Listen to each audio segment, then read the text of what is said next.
महाराष्ट्र विधानसभा चुनाव 2024। महाराष्ट्र में प्याज बना बड़ा मुद्दा। प्याज ने ही 1999 में वाजपेयी सरकार गिरा दी थी। अब महाराष्ट्र में प्याज बीजेपी को रुलाएगा।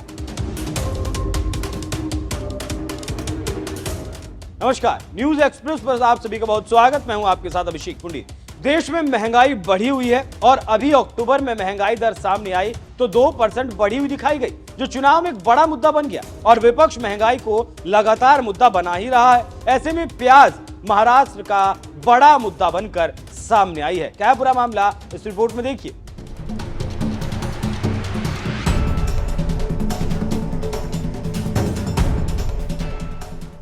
बात साल 1998 की है, जब अटल बिहारी वाजपेयी की सरकार थी और उसी समय देश में जमाखोरों ने प्याज का स्टॉक लगा कर रख लिया, जिसका नतीजा यह हुआ कि जनता को प्याज रुलाने लगी और विपक्ष एकजुट होकर महंगाई का रोना रोने लगा। विपक्ष की चाल कामयाब हुई और जनता गुस्से से भर गई। फिर क्या था, दिल्ली में बीजेपी की सरकार थी और विधानसभा चुनाव सर पर थे। जनता का गुस्सा देख बीजेपी सरकार ने प्याज बेचने का फैसला किया, लेकिन सफलता नहीं मिली और नतीजा ये रहा कि बीजेपी की सरकार गिर गई। अब महाराष्ट्र में यही कहानी चल रही है और लग रहा है कि विधानसभा चुनाव में प्याज मोदी शाह को रुला सकते हैं। महाराष्ट्र विधानसभा चुनाव में महायुति और महाविकास आघाड़ी के बीच मुकाबला कांटे का चल रहा है। 288 विधानसभा सीटों पर 20 नवंबर को चुनाव होना है और 23 नवंबर को नतीजे सामने आएंगे और अपनी जीत सुनिश्चित करने के लिए जी तोड़ मेहनत दोनों ही गठबंधन कर रहे हैं। लेकिन देश का सबसे बड़ा प्याज उत्पादक राज्य महाराष्ट्र में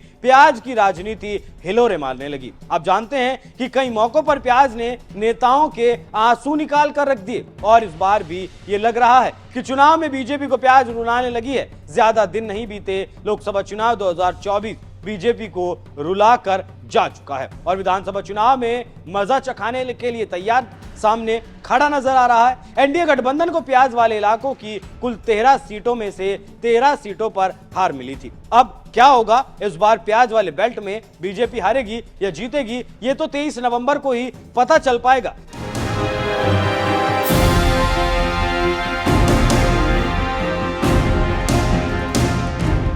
लेकिन आपको जानकारी देते चलें कि 2019 के विधानसभा चुनावों में बीजेपी प्याज के इलाके में गदर काट दिया चुकी है और 35 विधानसभा सीटों में से 13 पर जीत हासिल कर चुकी है। उसके बाद 6 सीटें शिवसेना उद्धव ठाकरे, 7 पर एनसीपी शरद पवार, 5 पर कांग्रेस और 2 पर एआईएमआईएम की जीत हुई थी और 2 सीटों पर निर्दलियों ने ताल ठोका था। लेकिन इस बार हालात और जज्बात दोनों अलग हैं, क्योंकि महाविकास आघाड़ी और महायुति बीजेपी अजीत पवार एकनाथ शिंदे के साथ है, तो महाविकास आघाड़ी में शरद पवार, कांग्रेस और उद्धव सेना है। लेकिन इस बार हालात कुछ बदले हुए हैं, इसीलिए बीजेपी परेशान है, क्योंकि प्याज किसानों का आरोप है कि प्याज का दाम सही नहीं मिल रहा। अब इसी साल 4 महीने पहले हुए लोकसभा चुनाव में बीजेपी को जोर का झटका धीरे से तो लगा था। लोकसभा चुनाव में बीजेपी डिंडोरी, नासिक, बीड़, औरंगाबाद, अहमदनगर और धुले समेत प्याज बेल्ट की 13 में से 12 सीटों पर बुरी तरह से हार गई थी।